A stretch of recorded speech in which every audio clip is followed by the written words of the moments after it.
오늘 민수기 34장 1절과 2절 또 35장 9절부터 12절 말씀을 함께 봉독하시겠습니다. 민수기 34장 1절, 2절, 35장 9절, 9절부터 12절입니다. 같이 봉독하시겠습니다. 야훼께서 모세에게 말씀하여 이르시되 너는 이스라엘 자손에게 명령하여 그들에게 이르라.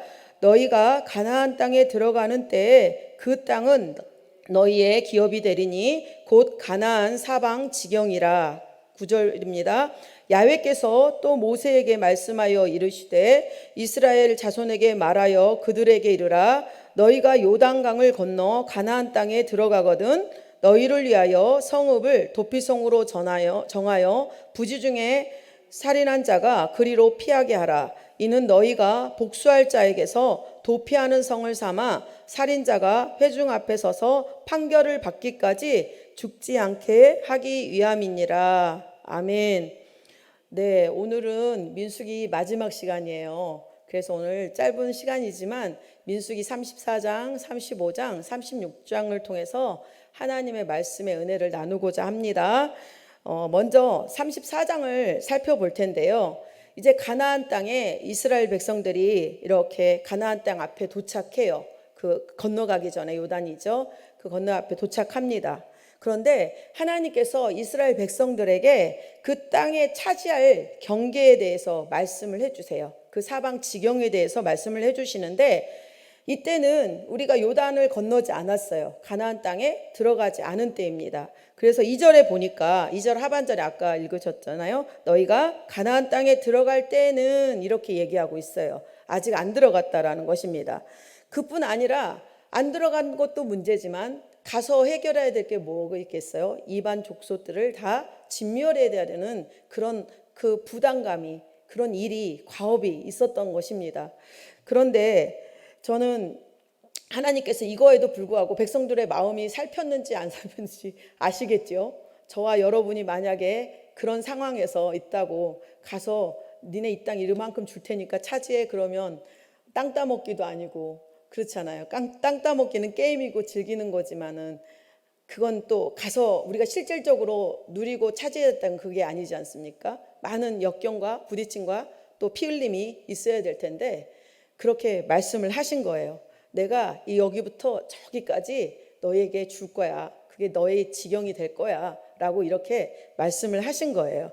그래서 하나님이 그런데 이렇게 단호하게 말씀을 명령을 하신 이유는 뭐예요? 이미 하나님께서는 결정을 하신 거예요. 왜? 약속의 땅으로 주시겠다는 것을 이미 결정을 하시기 때문에 단호하게 명령을 한 거예요.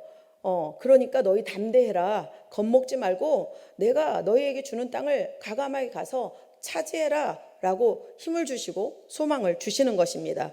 우리 그래서 하나님께서 이 땅의 사방의 지경을 얘기해 주시는데요. 지도 좀 띄워 주십시오. 먼저 남쪽 경계를 얘기를 하세요. 파란색 부분인데요. 보니까 동해 사해 끝, 그 염의 끝이죠. 사해 끝에서 시작하여서 애굽 시내를 지나 신광야를 지나고 애굽 시내를 지나 바다 끝에 이르는 지중해 이르는 그 파란 지역까지 딱 그 파란 선이 이 남쪽 경계가 됩니다. 또 서쪽 경계는 이 세안도로 그 지경 이 대해의 큰 그 해안선 초록색 그 연두색 자락이 이 서쪽에 경계가 되고요. 북쪽은 그 지중해 위에 해안선 맨 끝부터 보라색이 되는 그 산간 지역인데요. 그 대해부터 호르산을 거쳐 하살레날에 이르는 곳이 이렇게 북쪽의 경계다라고 이렇게 말씀하고 있습니다. 동쪽의 경계는 하살레날에서 내려와서 그 사해 끝잔 염해 그 끝까지가 너희에게 줄 동쪽 경계다라고 이렇게 말씀하고 계십니다. 그런데 하나님께서 이렇게 세세하게 그 땅의 경계를 구체적으로 말씀해 주신 이유가 뭘까요? 하나님께서는 요단강을 건너가서 얻을 땅은 너희가 노력으로 주어진 게 아니다라는 것을 말씀하고 싶으셨던 거예요. 뭐냐? 이것은 하나님의 주권 안에서 하나님이 너희에게 주시는 선물이라는 거예요. 그래서 하나님께서는 담대하게 이렇게 담대하게 이 약속 땅을 상속을 주시는 것은 당신이심을 이렇게 말씀을 통해서 이 지경을 정해줌으로 있어서 이렇게 말씀을 하시는 것입니다. 그래서 이렇게 새로운 땅에 들어가기 전에 새로운 사람들이 선출이 됩니다. 일단 모세와 아론이 하던 일을 누가 하죠? 모세가 대신해서 여호수아가 세워지고, 또 아론이 하던 일을 그 아들 엘르아살이 대신해서 그 일을 맡게 됩니다. 그리고 그 12지파에서 그 각각 10지파죠. 나머지 10지파에서 이제 그 한 명씩 각 지파에서 이제 한 명씩을 이렇게 선출을 하게 되는데 10명의 지휘관들이 이제 선출하게 됩니다.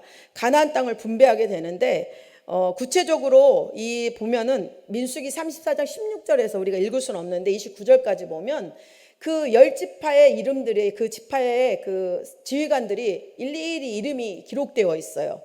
굳이 일일이 이름까지 기억하실 이유는 뭘까요? 그것은 하나님께서 이것은 역사적으로 사실인 것이다. 어디 가나 이 땅이 이렇게 분배된 것은 하나님께서 하신 역사적인 사실임을 증명하기 위해서 이렇게 기록되어 놓은 것입니다. 그래서 이쪽에 요단 동쪽에는 이 세 므낫세 지파하고 반지파하고 르우브엔과 갓지파가 차지를 하게 돼요. 찾으셨네. 또 서쪽은 나머지 이 10지파가 이 9지파하고 반지파, 므낫세 반지파가 차지하게 됩니다. 서쪽은 아까 저기 이렇게 요단을 중심으로 이쪽 지중해 쪽이 서쪽이고요. 또 이쪽 저쪽이 그 핑크색 므낫세 반지파 있는 쪽이 동쪽입니다. 그래서 이 12지파가 이렇게 기업 그 땅을 분배를 받게 됩니다. 그리고 이렇게 그래서 이제 얘기를 들 때 우리가 참고를 하시라는 얘기인데요. 두 지파하고 반지파 하는 것은 동쪽 지파를 얘기하는 거고 9지파와 반지파를 얘기하는 것은 서쪽을 차지한 그 지파들을 칭할 때 그렇게 얘기를 합니다. 우리 또 민수기 35장은요. 레위인들에게 그 성읍을 주시고 또 도피성을 만들라고 말씀을 하십니다. 레위인들은 하나님의 기업이에요. 그렇기 때문에 하나님께서는 땅을 분배할 때 땅을 주지 않으셨어요. 땅에서 그 분배에서 제외가 됩니다. 레위인들은 하나님께서 레위인들의 분깃이 되기 때문에 하나님께서는 하나님께서는 분배를 하지 않으셨지만 하나님께서 그 땅이 거할 땅들을 지명해 주셨어요. 그래서 각 지파들이 분배된 그 땅에서 48개의 성읍들을 레위 지파들이 차지해서 그 이스라엘 지파 속에서 흩어져서 살아야 했습니다. 그런데 하나님께서 왜 유독 레위 지파들에게만 땅을 주지 않으셨을까요? 사건이 있었어요. 레위 지파가 하나님 앞에 노여움을 탄 일이 뭐였냐면, 우리 보면은 그 세겜 땅에서 야곱의 딸인 디나가 그 강간을 당한 사건이 있습니다. 그때 뭐랬죠? 이 레위하고 시므온이 들어가가지고 꾀를 내죠. 할례를 받을 때 그 장년들을 다 죽이게 됩니다.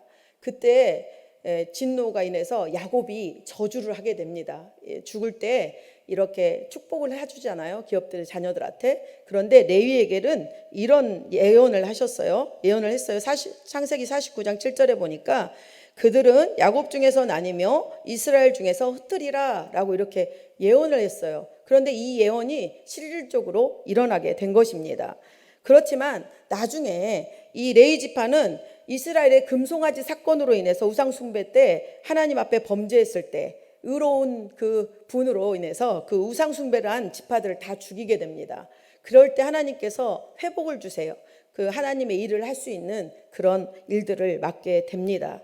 그래서 6개의 도피성을 마련하라고 그랬어요. 그 48개 성읍 중에서 6개의 도피성을 만들라고 하셨는데, 도피성이 왜 필요한 것인가? 민수기에는요, 보면 이런 법이 있어요. 동해보복법이라는 법이 있었어요.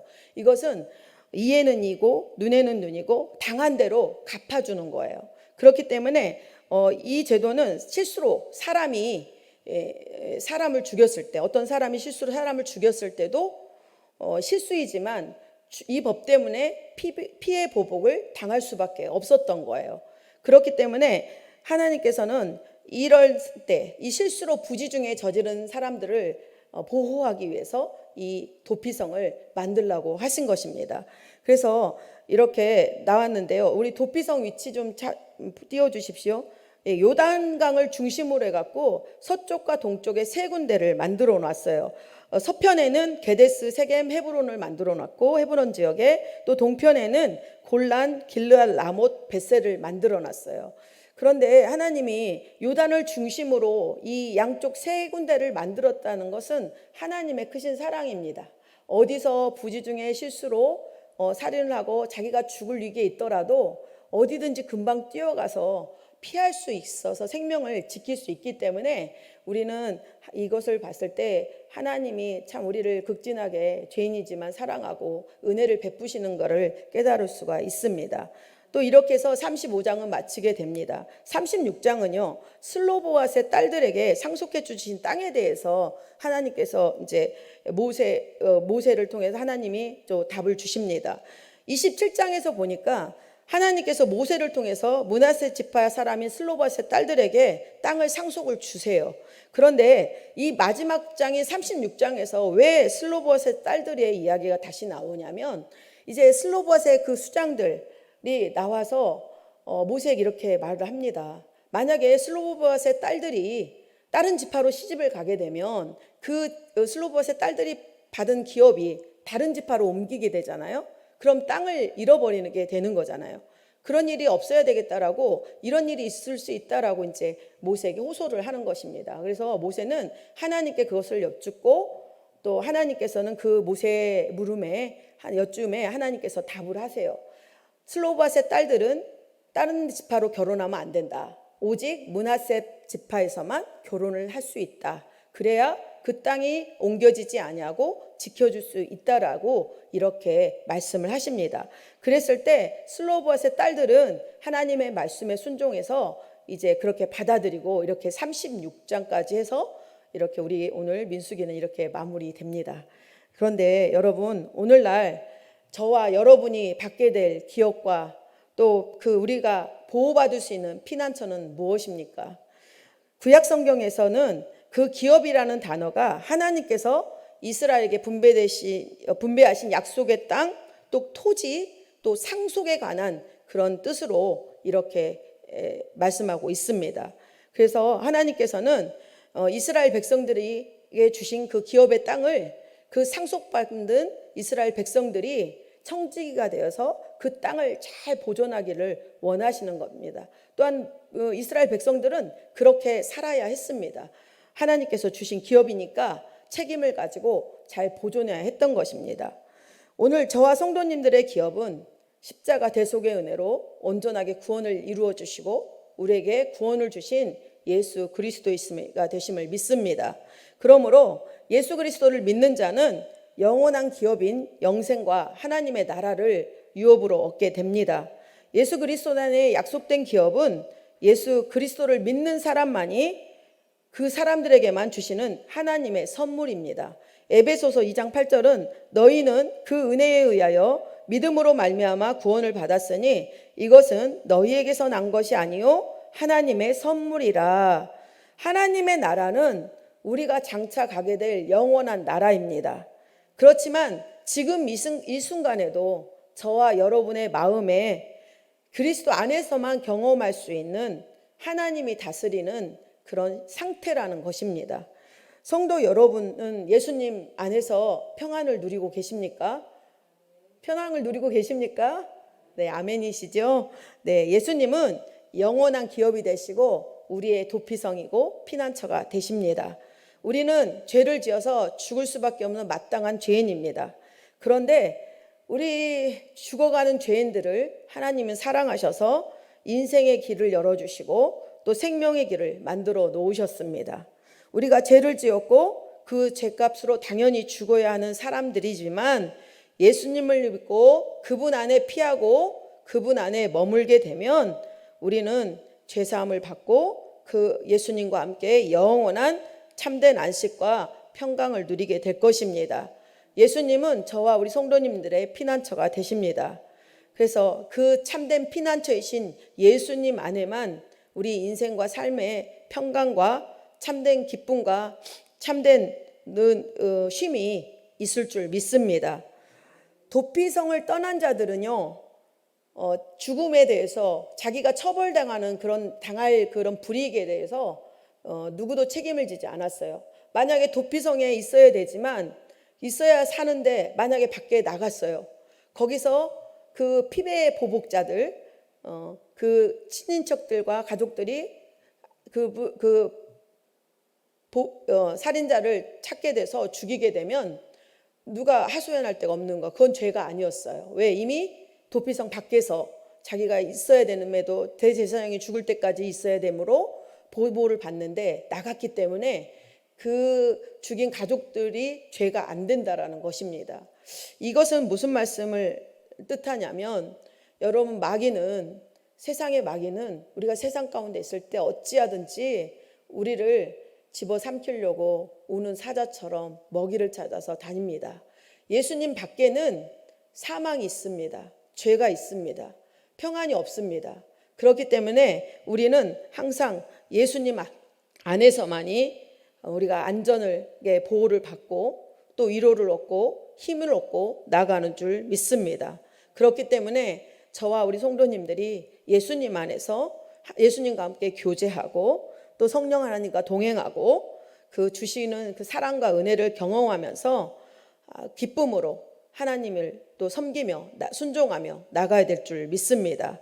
또 피난처로 삼고 예수님을 피난처로 삼고 사는 저와 여러분이 또 믿음 안에서 승리하는 그리스도인들이 되는 줄 믿습니다. 우리가 이 본문을 통해서 분명히 알아야 되는 것은 예수님 밖에 있으면 그것은 죽음과 사망이라는 것입니다. 그렇기 때문에 이제 우리는 예수님 안에서 정말 쉼과 하나님의 주시는 그 부요함과 그 땅의 기업과 그 나라의 하나님 나라의 그 영원한 생명과 은혜를 누리는 복된 삶을 살아내실 줄 믿습니다. 그래서 저와 여러분이 오늘 하나님 앞에 구원받는 오늘 하루가 하나님을 기쁘시게 하고 또 예수 그리스도의 흘리신 보혈을 기억하고 또 주신 생명과 은혜에 감사하면서 여러분과 제가 가는 곳이 또 오늘 하루 살아내는 가정과 생활이 하나님 나라가 임하고 하나님의 그 은혜의 풍성함을 경험하는 또 그것을 흘려보내는 그런 하루가 되시기를 소망합니다. 네, 기도하시겠습니다. 좋으신 하나님, 고맙고 감사합니다.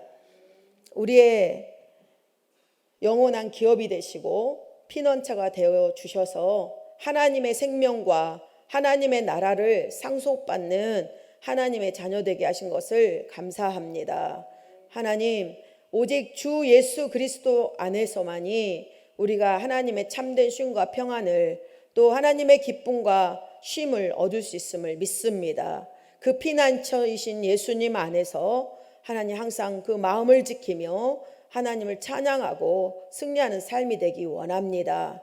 항상 영적으로 깨어서 부별되고 승리하며 다스리고 이기는 삶이 되게 하여 주시고 항상 어디 있든지 하나님이 거하시는 나라, 하나님의 나라를 선포하는 아름다운 하나님의 기업으로 또 하나님의 그 주신 그 생명 기업 그 아버지 그 보호함으로 늘 든든하게 담대히 아버지 세상 가운데서 믿음으로 승리할 수 있도록 우리 성도님들과 모든 생활을 지켜 주시옵소서. 예수님의 이름으로 기도드립니다. 아멘.